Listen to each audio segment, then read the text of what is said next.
Chapter 1ல் வந்து இப்போது மூச்சு பற்றி டிஸ்கஸ் பண்ணிகிட்ருக்கோம்.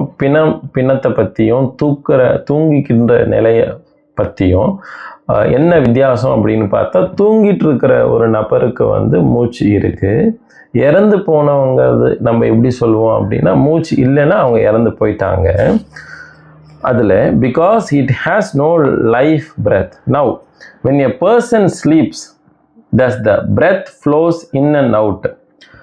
தூங்கிட்டு இருக்கிற நபருக்கு மூச்சு உள்ளே வெளியே போயிட்டு வருதா அப்படின்னு டீச்சர் கேட்குறாங்க. டிசிபிள் எஸ் ஆமாம் அப்படின்னு சொல்கிறாங்க. Suppose we roll him on his body and call him, he will know. Suppose we roll him on his body and call him, he will know. What is the reason? Because the breath flows in and out in him. Does the breath flow in and out in a dead body? பிணத்துக்கு மூச்சு உள்ளே வெளியே போயிட்டு வராது. தூங்கிட்டு இருக்கிற நபருக்கு உள்ளே வெளியே போயிட்டு வரும். நம்மளால் அவரை கூப்பிட முடியும், அவரால் எந்திரிக்க முடியும். No. Does the dead body know if it is rolled and called or if it is placed in fire? பிணத்துக்கு வந்து தெரியுமா அவங்கள அந்த ஒரு பாடி எடுத்துன்னு போய் நம்ம நெருப்பில் போட்டிருக்காங்கன்னு பிணத்துக்கு தெரியுமான்னு கேட்டாக்கா தெரியாது. Why not? ஏன் தெரியல? there is no breath flowing in and out. ஏன்னா மூச்சு வந்து உள்ளே வெளியே போகலை. யாருக்கு? பிணத்துக்கு. So what is the thing that is knowing factor? The breath, the energy. அப்போ இங்கே என்ன விஷயம் புரியுது அப்படின்னு டீச்சர் கேட்டால் அதுக்கு சொல்கிறாரு, breath தான் வந்து எனர்ஜி ஆஃப் லைஃபு. சுவாசம் தான் எனர்ஜியே. இப்போ இந்த சாப்டர் 1 நம்ம ஸ்டார்டிங்லேருந்து பார்க்கும்போது டிவைன் எனர்ஜிலேருந்து நம்ம பார்த்துக்கிட்டே வந்தோம். இப்போ இங்கே வந்து மென்ஷன் பண்ணுறாங்க எது நம்மளுடைய டிவைன் எனர்ஜின்னு பார்த்தா breath அப்படின்னு போட்டிருக்கு. Beside you thought over a matter a few days back, you forget all about it. When you want to recollect it, what should you do? ஒரு சில காலங்களுக்கு முன்னாடி ஒரு ஒரு சம்பவத்தை திருப்பி நம்ம ரீகலெக்ட் பண்ணணும் அப்படின்னா என்ன பண்ணணும் அப்படின்னு ஒரு டீச்சர் கேட்குறாங்க.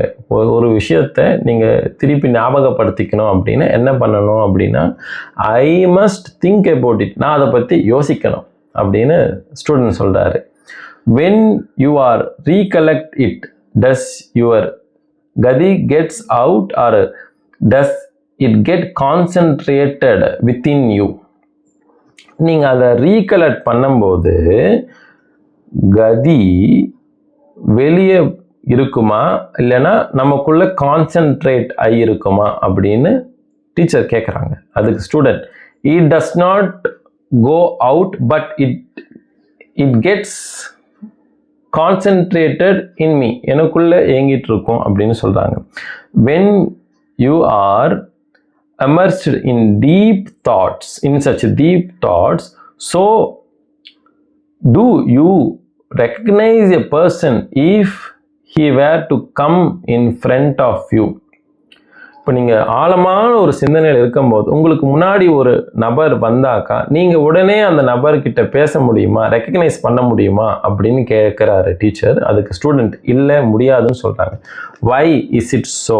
ஏன் உங்களால் வந்து நீங்கள் யோசிக்கும் போது ஒரு நபர் உங்கள் முன்னாடி வந்தால் உங்களால் வந்து பேச முடியல உடனே?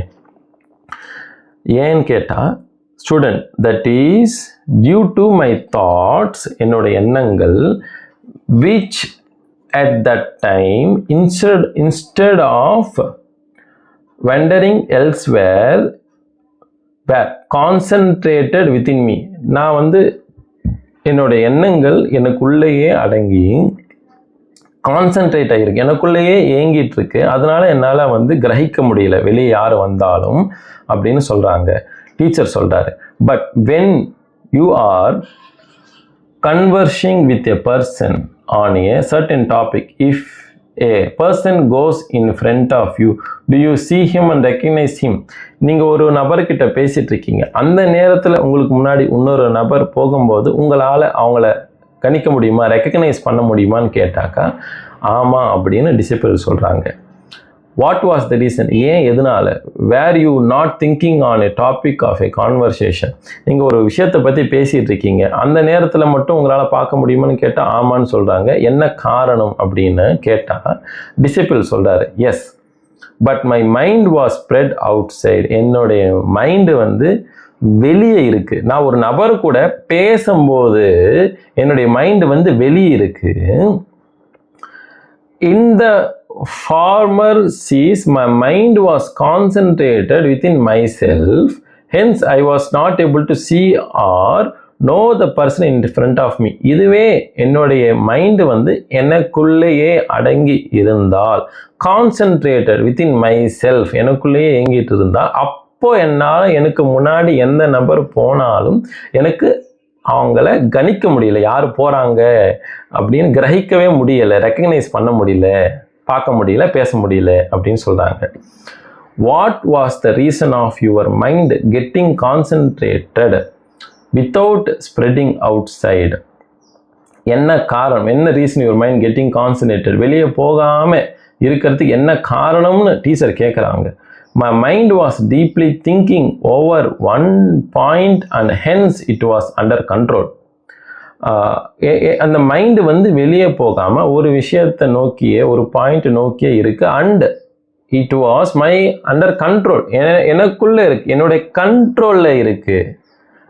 How does it get so concentrated in you? எப்படி வந்து உனக்குள்ள கான்சென்ட்ரேட் ஆகியிருக்கு? டீச்சர் கேட்குறாங்க. What is the reason for it, can you tell me? இப்போ ஸ்டூடெண்ட் சொல்கிறாரு, expect the way I have explain before, I do not know any further explanation. நான் மேலே சொன்ன மாதிரி எனக்கு இதுக்கு மேலே எனக்கு சொல்ல தெரியலன்னு ஸ்டூடெண்ட் சொல்கிறாருங்க. Teacher, you yourself said that, நீங்களே ஒரு விஷயம் சொன்னீங்க, when you are in contemplation your gadi gets concentrated in you. நீங்க வந்து உங்களுக்குள்ளேயே இருக்கும்போது கதி உங்களுக்குள்ள ஓடிட்டு இருக்கு, and does not go out. That gadi is the vayu, the energy of life. அதாவது கதி அப்படின்றது தான் வாயு, உங்களுடைய சுவாசம். நம்மளுடைய சுவாசம் தான் எனர்ஜி ஆஃப் லைஃப். அது வந்து நமக்குள்ள அடங்கி இருக்கு. That energy which flows out is called vayu. அது வெளியே போகும்போது தான் அது வாயுவாக வெளியே வந்துட்டு இருக்கு. அந்த எனர்ஜி தான் வெளியே வாயுவாக வருது. உள்ளே இருக்கும்போது ஒரு சக்தியாக, வெளியே வரும்போது வாயுவாக எக்ஸ்பிளைன் பண்ணுறாங்க. வாயு இஸ் தட் விச் வைப்ரேட்ஸ். அந்த வாயு தான் வைப்ரேட் ஆகி, it is from the this vibration that your thoughts originate. The master of this thoughts is the mind. பாருங்க, இந்த மைண்டில் இருந்து தான் எண்ணம் வருது. இந்த எண்ணம் வரும்போது தான் வைப்ரேஷன் வருது. அந்த வைப்ரேஷன் எப்படி வெளியே வருது அப்படின்னு பார்த்தா வாயு. ஸோ வாயு தான் நமக்கு வந்து வெளியே வரும்போது இந்த எண்ணங்கள் வருது அப்படின்றத வந்து இங்கே கிளியராக நம்ம வந்து ரொம்ப ஆழமாக புரிஞ்சுக்கணும். when this vibrating substance gets concentrated in you, your mind also concentrated within you. இந்த ஒரு வாயு வந்து எப்போ வைப்ரேட் ஆகாமல் நமக்குள்ள கலந்து இருக்கோ அப்போ மைண்டும் நமக்குள்ள கலந்து இருக்கும். This is the reason why you are not able to see or recognize anything when you are in deep contemplation. Therefore, that energy which is spread outside ourself is called vayu. So நம்மளுடைய mind வந்து வெளியே இருக்கும்போது வாயு வெளியே போகுது, உள்ள அடங்கி இருந்தால் மைண்டும் அடங்கி இருக்கு. That energy when concentrated within and comes in contact with Brahma Randiram is called Samirana. இது எங்க கான்சென்ட்ரேட் ஆகி இருக்கணும்னா, comes into contact with a Brahma Randiram is called Samirana. உள்ள அடங்கி இருக்கிற இடம் எது அப்படின்னு பார்த்தா அதுக்கு பேர் வந்து பிரம்ம ரந்திரம். அதுதான் வந்து சமீரணா. சமீரணா இஸ் மேக்கிங் இரணம் with பிரம்மரந்திரம்.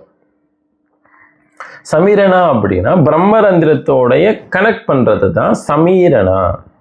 That is the one which is in contact of பிரம்மரந்திரம். பிரம்மம் is the everlasting entity. யாரு வந்து அந்த பிரம்மரந்திரத்தோடைய கான்டாக்ட்ல, அதாவது சேர்ந்து கனெக்ட் பண்ணி இருக்காங்களோ அதுதான் வந்து நித்தியமாக இருக்கு. அதான் நித்தியம் என்பது அழியாதது, everlasting. that gadi which is in contact without detaching and is hitting at the entity in iranam. எங்க போய் சேருது? that gadi which is contact without detaching. detachingனா பிரிஞ்சு இல்லாம, பிரிஞ்சு வெளியே வராம எப்போ அது போய் ஹிட் ஆகுதோ, ஹிட்னா சேருதோ, ஹிட் பண்ணி என்டைட்டினா சேருதோ அதுக்கு பேரு தான் வந்து இரணம். சமீரணம் தான் அந்த இரணம். this kind of gadi, that is the one which goes up and down eternally. அந்த கதி தான் மேலையும் கீழுமாக without getting out and hits at பிரம்மரந்திரம் is called சமீரணா. வெளியே போகாம உள்ளேயே அடங்கி மேலும் கீழுமாக ஏங்கி பிரம்மரந்திரத்தில் போய் ஹிட் ஆகும், அதாவது சேர்றதுக்கு பேரு தான் வந்து சமீரணா. and that gadi which instead of this kind of vibration externally is called vayu. அந்த கதி தான் மேலும் கீழமா நடந்துட்டு இருக்கிறது, வெளியே வந்து அதுக்கு பேர் வாயுங்க.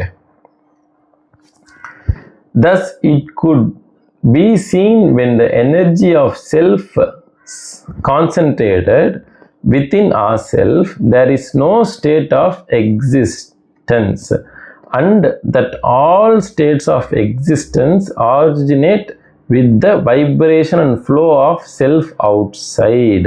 so இந்த ஒரு கதி தான் வெளியே வாயுவாக வரும்போது இருக்கும்போது தான் வந்து எல்லாமே ஆரிஜினேட் ஆகுது.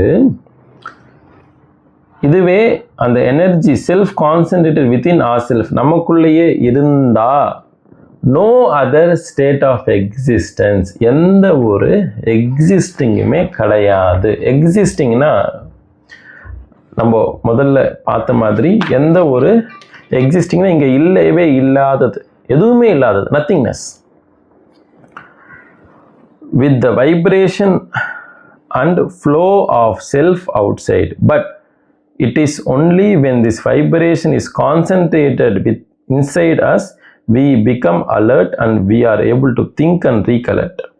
This intellectual and mental alertness is from self luminosity. This light prakasa is from Agni. இது எப்போ வந்து அலர்ட் பிகம்ஸ் அலர்ட், எனக்குள்ளேவே ஏங்கிட்டு இருந்ததுன்னா, வைப்ரேட் ஆகி வெளியே போகாமல் ஏங்கிட்டு இருந்தது அப்படின்னா அது அலர்ட்டாக இருக்கும்போது intellectual and mental alertness is from self. The light prakasa is from Agni. Agni originates from the Vayu. நம்ம உயிர் என்பதே வந்து பொதுவாகவே பிரகாசம் அப்படின்றதான் சொல்லப்பட்டிருக்கு, லைட் அப்படின்றது.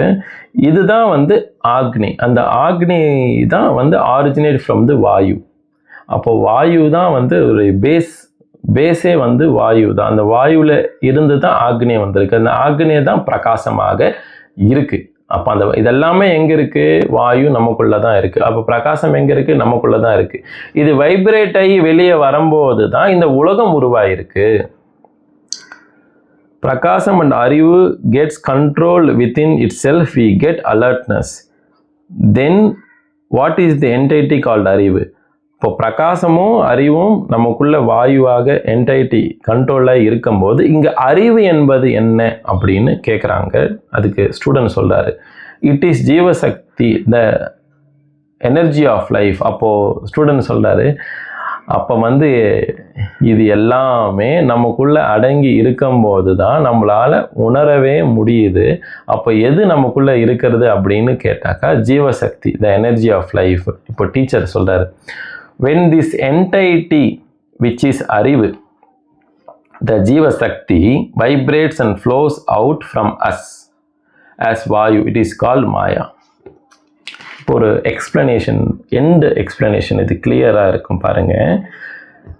when this entity, அதாவது எல்லாமே இணைந்து இருக்கிற எல்லாமே, which is அறிவு, the Jiva Shakti vibrates and flows out from us, வெளியே போகுது அப்படின்னா கதி வாயுவாக வெளியே போகும்போது தான் அது மாயாவாக இருக்கு.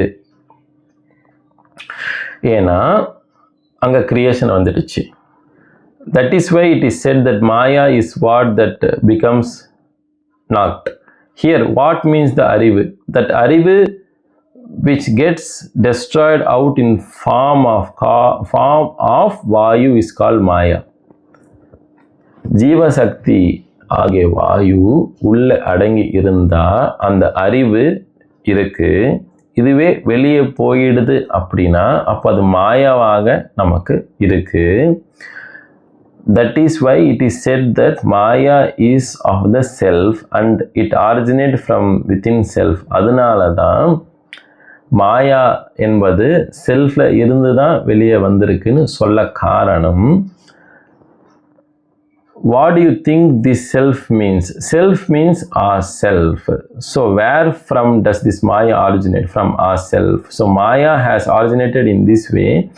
After this mind has been created, that mind is Guru. அப்போ இங்க நம்ம டீட்டெயிலாக புரிஞ்சிக்க வேண்டிய விஷயம் என்னன்னாங்க, நம்மளுடைய செல்ஃப் வைப்ரேட் ஆகி வெளியே வருது அப்படின்னா அதான் வாயு. அந்த வாயு தான் மூலியமாக இந்த மைண்ட் ஏக்கத்தில் இந்த ஒரு மாயாவே கிரியேட் ஆகுது, இந்த உலகமே கிரியேட் ஆகுது. இதுவே நம்மளுடைய வாயு உள்ள அடங்கி இருந்தது அப்படின்னா அது எந்த இடத்துல, பிரம்மரந்திரத்தில் இருக்கும்போது மேலும் கீழுமாக, அதாவது உள்ளேயே மேலும் கீழுமாக இயங்கிட்டு இருக்கும்போது தான் நமக்கு அந்த அறிவு என்பது இருக்கு, அறிவு என்பது வருது. ஏன்னா நமக்கு லைஃப் ஃபோர்ஸ் வெளியே போகலை, உள்ளே இருக்கு. ஸோ லைஃப் ஃபோர்ஸ் உள்ளே இருக்கும்போது நமக்கு அறிவு இருக்கு. அப்போ இந்த பேஸே maya has originated in this way. அப்போ மாயாவே உருவானது எப்படி நமக்குள்ள இருந்து தான்.